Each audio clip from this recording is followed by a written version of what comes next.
hugely popular was the last episode on sharpening. Thanks all of you who listened, and if you haven't caught episode 94 yet, go back and listen to that. I promise you'll really gain some valuable information from it. And as promised, today we are going to talk about bevel angles in this episode. I know a lot of you have been looking forward to this, but first, something more urgent, more timely. Yes, taxes. Hi, my name's Roger Kugler. This is Working at Woodworking Podcast, episode 95, Bevel Angles and Taxes. I'm here to help you, the skilled amateur, the weekend warrior, the guy or the gal who's been doing woodworking for a while, and you kind of want to make some money at this, but you're not really sure how to get started. Well, that's what this entire podcast is all about. But taxes first. In the U.S., most people will have to file their taxes by April 15th.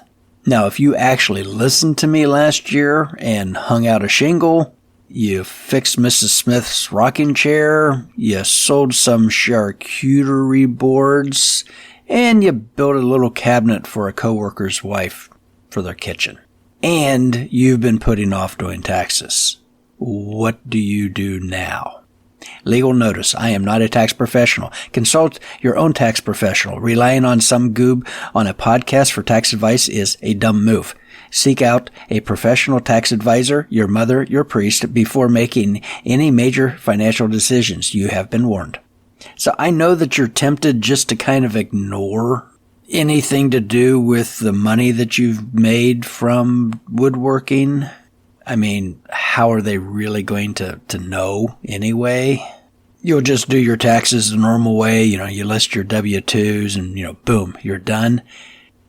Besides, you don't really have that many expenses. You didn't really make that much profit. Yeah, no worries. I only did like 10 jobs. I would really encourage you not to do that. And I have a couple good reasons why. You've dipped your toe into this professional thing, and you need to see it through. And honestly, it seems really scary to do your taxes the first time you've opened a business, but it's not. Should you consult a tax professional? Yes, it's not going to hurt. Except you've waited until just before the deadline. Good luck with that. I do have a solution for you. Now, you could just list your income on Schedule 1, line 8J, activity not engaged in for-profit income. Then this gets reported on your 1040, line 8, additional income from Schedule 1. That would be the way to handle this if you just were not going to worry about expenses and you know that you need to report the income to the government, and this is how you do it. There's only one additional form, the Schedule 1. Don't let these things scare you. They're just pieces of paper, or rather, digital pieces of paper.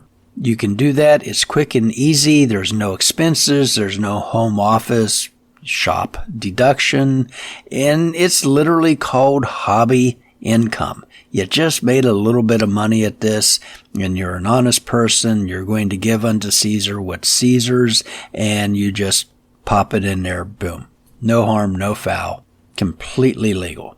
Or you could use the Schedule C, profit or loss from business. And again, it's an additional form. It's an additional piece of paper, not big, bad, or scary. However, it is incredibly powerful because there's some huge benefits from using the Schedule C. Number one, you're telling the world that you actually are a business. You're not a hobby business. And you're in for this. You're in for a penny. You're in for a pound.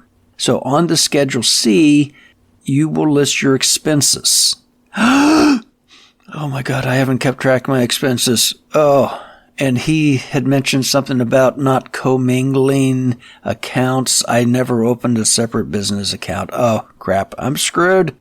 No, not necessarily. Yes, the government doesn't like you to commingle. That means that you have a home checking account, debit card, and when you buy lumber, that's the account that you use. And you go to the grocery store and you go to the auto mechanic and, you use just that one account for everything. If you're just starting out here and you've done like 10 projects, it would be pretty easy to go back through and figure out, this purchase at the hardware store, that was for a new tool that I bought to do this particular project. It would be pretty easy to separate that out. And maybe you were, one of the A students and you actually saved your receipts. It would be really easy to recreate that. Even if you don't have the receipts, you probably use some type of electronic payment and you can go back through your bank statements and figure out, what you did. Also on the Schedule C, you can record mileage. 65.5 cents a mile. Hey, this can add up after a while. And okay, you didn't record your mileage the way you're supposed to, and FYI, there are several ways that you can calculate your mileage. One of the easiest things for you, since you weren't really thinking about this, is to use your receipts or your bank statement and go back and figure out, this trip to the hardware, yeah, that was a business, trip. And so you can record the miles. Oh, you don't know how many miles it is to the hardware store? That's what Google Maps is for. Jeez. Just go into the directions and punch this in, punch your home in, boom. It tells you how far that is. Maybe you traveled to one of the woodworking shows that we had this spring. Business expense. You can easily figure out how far away that was and what your mileage was for doing this. Maybe you actually got around to building a website. That's a business expense. Now here's the big one. Home office deduction.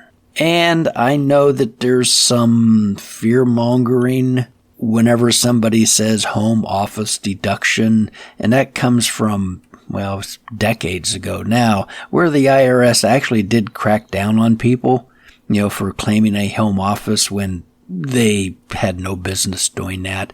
But, if you're in this for a penny and a pound, you can easily deduct your home office or your shop. Oh, but you can only do that if you're full-time. Well, no, because there's a question on there that says, did you use this space for your full-time work? No, I didn't. What percentage of this space was used for your business? Let's see. I did about 10 jobs, and I don't know, probably it took me 4 hours for that one, 7 hours for, let's just say 100 hours. And that might be 20% of the time that I spent in the shop. And I just made those numbers up, by the way. So if you claim 20%, that's how much of the deduction that you would get from using your shop there. They've actually done a really good job on how this is all broken down. Maybe you have some training cost. You bought a woodworking book. Maybe you have a magazine subscription. Maybe you've had some business consulting or coaching. A word from our sponsor. Are you tired of the 9-to-5? Do you long for independence? Have you dreamed of having a small business where you can set your own hours, choosing any 12 hours out of the 24-hour day you want, working 6 or 7 days a week? Well, if this sounds like you, why haven't you started it yet? Maybe you just need a little help, a little advice, a gentle shove. Hi, my name is Roger Kugler, and here at Working at Woodworking, I am available to help you on your journey to a new work life. Maybe you need a tough, hard-nosed drill instructor to get you over the hump. Listen here, you wharf rat bilge puke. You need to get your beep together, son, or I'm going to rip your head off and beep and beep and beep. Do you hear me, you pollywog piece of excrement? Or maybe you're looking...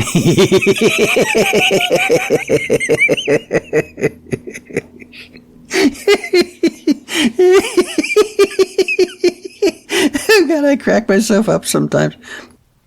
Or maybe you're looking for some advice from your redneck uncle. Well, sounds like a good idea. Pretty easy to get city folk to pay good money to get you to do something they could do if they knew how to use a hammer and duct tape. Shoot, I bet you could make $1 million doing that. Or perhaps you need something in between. Check out our coaching options at workingatwoodworking.com. Call or email so we can get your new career underway. All right, I'd like to thank our sponsor for this episode today. So all of these are your business expenses. Now, if you subtract your business expenses from your sales, you get profit. So it is good to pay taxes. I know that sounds idiotic, but it is good to pay taxes because that means you had a profit. You made money. This is good. If you don't pay taxes on your profit, it means you didn't have any profit. Now, you could also show a business loss. If you bought 5 or 6 tools, bandsaw, drill press, table saw, you had a pretty big capital outlay. These are deductible as a business expense. Consult your tax professional. And you could easily show a loss on your business. Do businesses lose money? Yeah, they do, especially brand new businesses. So by showing a business loss, that will actually reduce your household taxes by that amount. Oh, I just found a way I can screw the IRS. No. They do watch this. And if you turn in 3, 4, 5 years of business losses, they are going to get very suspicious and may come down. This is how some people try to scam the IRS, and they do watch for that. But, they say that most businesses fail within 5 years. Do you know why? Because that's how long you can get away before the IRS usually will drop the hammer on you. So, yeah, don't really believe that statistic. But if you are actually working earnestly towards making a business out of this, yes, you can claim a loss on your taxes. Now, at this late date that you've been putting this off, you're kind of, terrified.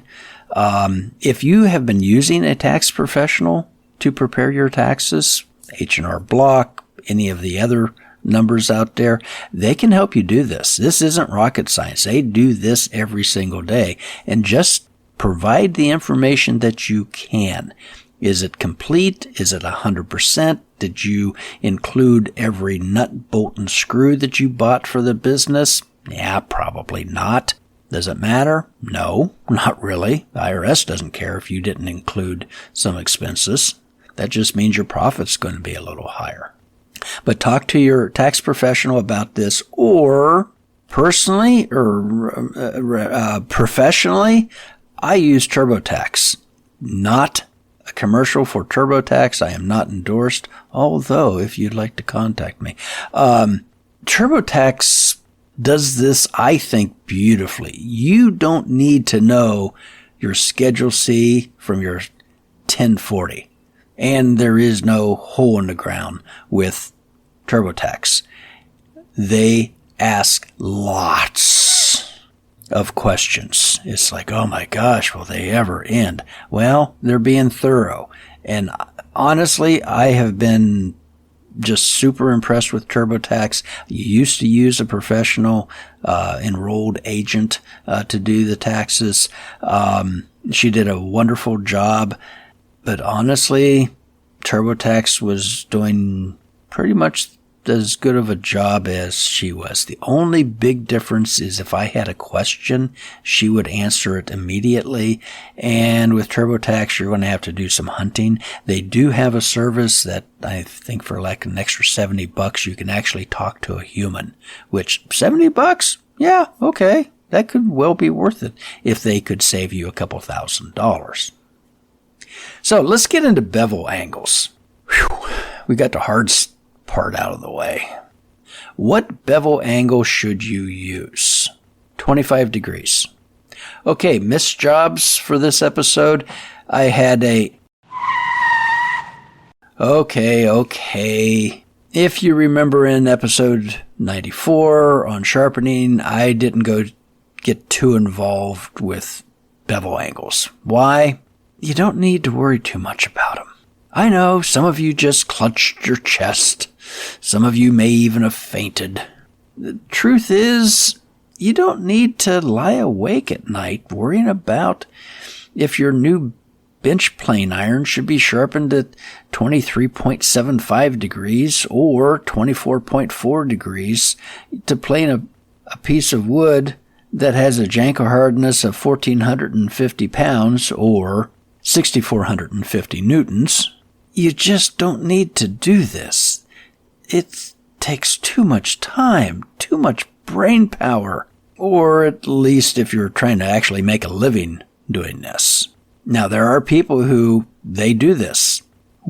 We call this a hobby, which is cool, but too much time, too much brain power for me. And there are actually people who this is their field of scientific study. I mean, they are professionals and this is the thing they do. If you want to get into machine tooling, oh my gosh, there is all kinds of science and physics behind this. Oh, what's that? Janko hardness? Yeah, if you're not familiar, Janko hardness is a way of measuring how hard a piece of wood is. For instance, a piece of balsa has a Janko hardness of 67 pounds. White oak has a Janko hardness of 1,350 pounds. Quite a difference. Now, the way they do this, they take a steel ball, a ball bearing that is 0.444 inches in diameter. And they put it on a hydraulic press with a piece of wood, and they press the ball bearing into the wood 1/2 of its diameter, or 0.222 if you're doing the math. And the amount of pounds, the amount of pressure it takes to force that steel ball into the wood is measured, and that becomes your Janko hardness. And it's a very good indicator of how tough a piece of wood is in resisting bangs and knocks and having things dropped on it. Maple, for a workbench, it has a real high Janko hardness number. So it does very well for workbenches. Southern yellow pine, not so much. Does it make a good workbench? Yeah, especially when you can't afford or, hard maple's not available. It makes a fine workbench. Do you know the wood with the highest Janko number is Ligma vitae? 4,390 pounds. That's over 2 tons. Do you know that Ligma vitae was used in bearings in machinery from like the early 1800s? In fact, it was even used as the outer strut bearing on the USS Nautilus, which was the first nuclear-powered submarine.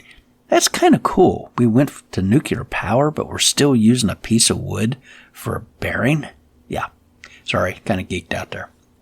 So why do I say that bevel angle is really not that important? Well, let's just say you spent, some good money for a really nice hand plane.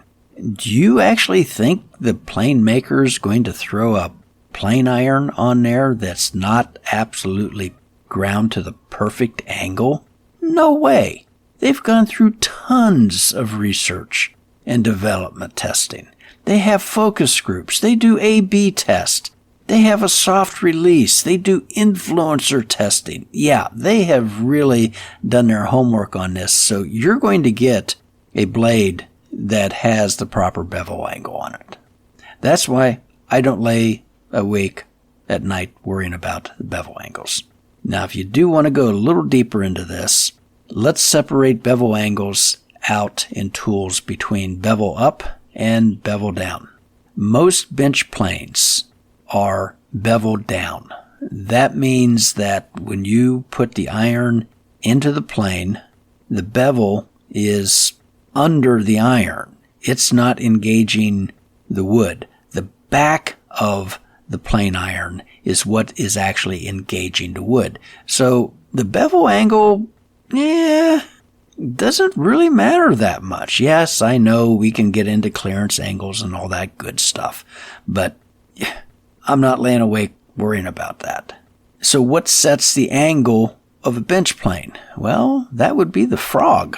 The frog is that chunk of metal that the plane iron is attached to, and that is made with a particular angle, generally 45 degrees, and this is also called the bed angle.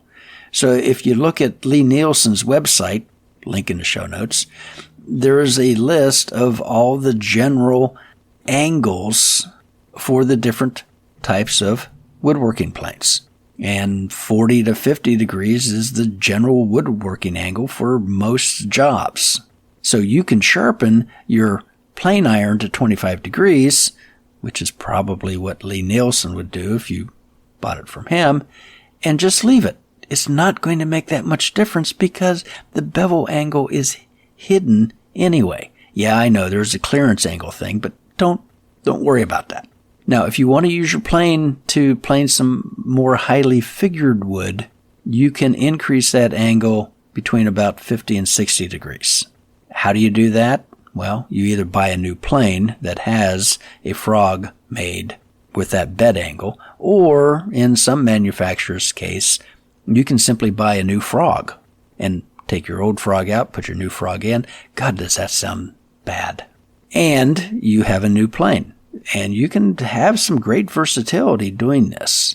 Now, like a scraper blade, a hand scraper, that generally has a angle of 100 degrees. So it is greater than 90. That's why you're when you're using a scraper blade, it's tilted back towards you as you're scraping, and the hook, that burr, is what's doing the cutting. You can cut very highly figured wood this way with that very high angle.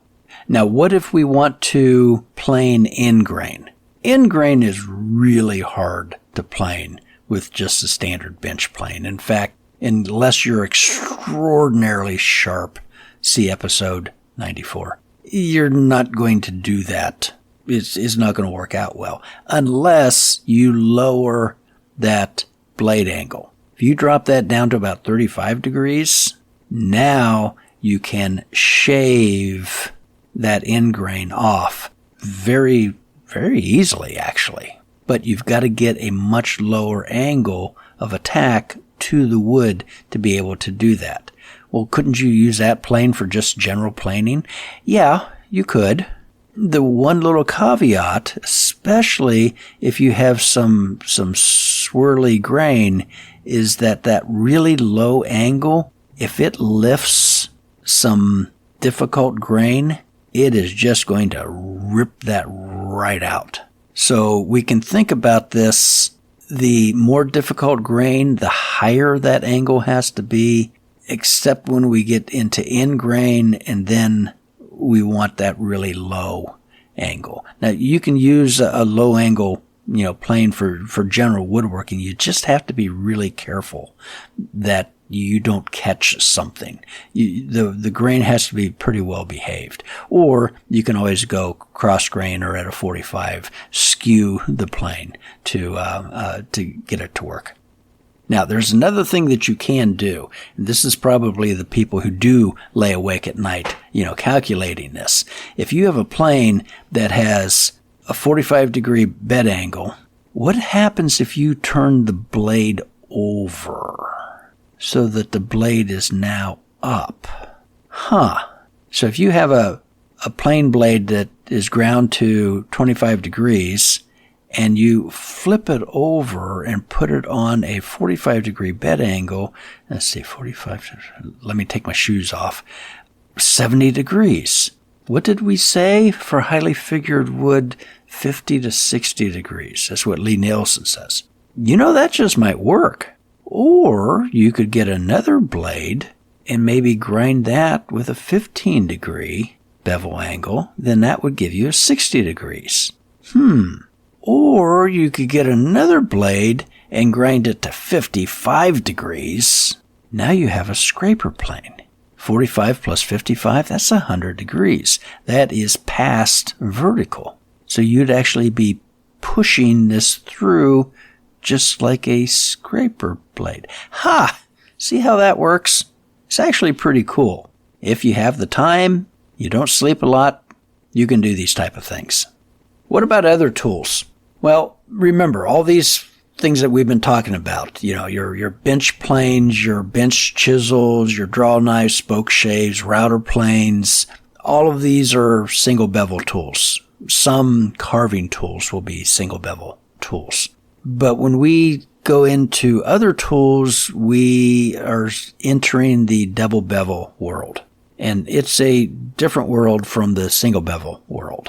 They, the inhabitants of the double bevel world, speak in single bevel terms. I know, it's kind of weird. So if you're reading about sharpening an axe, it will say that the bevel angle should be 20 degrees. Wait, 20 degrees, isn't that really low? Wouldn't that kind of lift? Yeah, because they speak in single bevel terms. And an axe doesn't have a bevel and a back like a bench chisel. It has 2 bevels. So if we multiply by 2, that's actually 40 degrees. But they don't speak that way. Generally, you have some type of a gauge that you can use to measure this. And they make all kinds of different gauges for specific things or for general things. Some of them are really expensive. I like the one that comes from General Tools. It's like $12. It's a steel protractor, and it does a fine job of measuring single bevel or double bevel angles for $12. So if you use a gauge and you measure an angle and it's like 55 degrees, divide by 2, then you know what they're talking about whenever it should be a certain angle. I came across a really neat PDF from the U.S. Forest Service on how to sharpen an axe. Link in the show notes. This is cool. I did not know this. A double bit axe. That's one that has 2 cutting edges. Those are sharpened with a keen edge, K-E-E-N, and a stunt edge. What's the difference? Well, the keen edge is sharpened to 18 degrees, or 36 if we double it. That's used for chopping. There's a tree, chop down the tree. You're going to use the keen edge, and that term obviously fell into our vernacular. Once you fall the tree, then you're going to use the stunt edge, 28 degrees, to limb the tree. Because now we're dealing with harder, more difficult grain, and so we're increasing that angle to literally chop through the branches and the limbs and things like that. I thought that was pretty cool. And this also illustrates the relationship between durability and wear characteristics and the bevel angle. We talked a little bit about that in the last episode. So if you take a meat cleaver, 25 degrees, a machete, 25 degrees, your hunting knife may be sharpened at 22 degrees, your kitchen knife, 17 degrees. How about a fillet knife or some of the Japanese knives, 12 degrees. This is starting to get really low. A straight razor blades, 7 degrees. And you can kind of see the harder the material you're trying to cut, the higher that bevel angle needs to be. A razor, 7 degrees, which is really 14, slices right through your whiskers. You want to chop through bone with a meat cleaver, it's going to be a little higher, 25 degrees. So don't confuse bench tools that are usually single bevel with double bevel tools like knives and axes. More information on this, you can go to sharpeningsupplies.com, link in the show notes. So overall, don't lose much sleep over this unless you really want a new hobby. Missed jobs, for real this time. I had a gentleman email me about giving an estimate on a sewing machine cabinet that had water damage. So this sewing machine cabinet was in his basement, a pipe burst, things flooded. This was right under the waterfall, and it's an old cabinet, Singer sewing machine. I'm guessing from maybe the early 20s, 30s, and a beautiful cabinet. It was quarter sawn oak veneer, and most of it, a lot of it had come off. I went ahead and did an estimate for him. He brought it to me so I could actually lay eyes on it. And so I did do the estimate. It's going to be at least a year or so before I get to that. And that kind of brings up the subject of estimates. What's the difference between an estimate and a bid? We might do a podcast on that in the future. It's just something to be aware. A lot of times, in fact, I'm going to almost say most times, when somebody asks you for an estimate, that's exactly what they want. They want your expertise in telling their insurance company how much it's going to cost to repair this. They did not ask you to repair this. And in my experience, very often they will never contact you again whenever they ask for an estimate. This guy, I kind of got to know him, and yeah, I'll see him again when I'm able to do the repair. So recommendations for this episode, the wood database is where I got the information about the Janko hardness. I've mentioned them on here before. If you're not familiar with the wooddatabase.com, you need to be. They also sell books and posters and all kinds of great information. I highly would recommend you take them on as your next hobby. Also, Lee Nielsen. Fine, excellent tools. Peruse their website. It actually doesn't cost anything to look at their website, and you can gain some very, very valuable knowledge. Sharpening supplies, we mentioned last week. By all means, cruise all of their information, and the U.S. Forest Service. The link goes to the PDF of one of their publications. If you wanted to know anything about axes, and I know that axes is kind of a thing now. Oh my gosh, they have a ton of information on there. Special thanks to listeners in Chicago, Illinois, and München, Deutschland, and our one listener in Barbados. I appreciate it. I thank you all very much. If you'd like to support the show, you can buy me a cup of coffee or make a donation directly on workingatwoodworking.com. And of course, there is also the coaching that I would be more than happy helping you with your small business. And if you spend a lot of time on YouTube, you can listen to this podcast now on YouTube. Since Google has decided to get rid of their podcast player, and since they own YouTube, they've made the very nice conversion over, and I find it very convenient to listen to podcasts on YouTube. I can just build a playlist, and as I'm sanding, just bump out a couple podcast episodes. It's wonderful. So until the next episode, happy woodworking.